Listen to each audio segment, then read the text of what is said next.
सुप्रभात. श्री परमरहस्य वाचन. अध्याय क्रमांक 10, श्लोक क्रमांक 7, ओवी क्रमांक 87. विकाराचा शब्द मुखानानी, निंदा कुचित न वदे वचनी. शिवमूर्ती शांत होनी, असे त्याची जंगम तारक.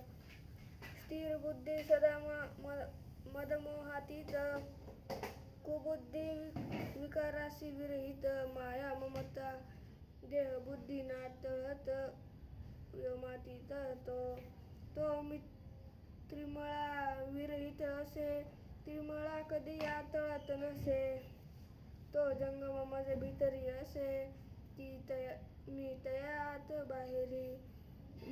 मनसी ते त्रिमळ कोण, प्रथम अनवमलवन जाण. दुसरा तो मायी मलकुलक्षण, आला असे मळया वसे.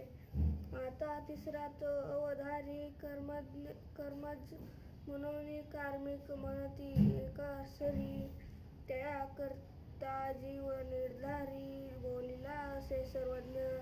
ऐसी हा त्रिमाळ ते त्यागुण, स्वस्वरूपी असे रामायण.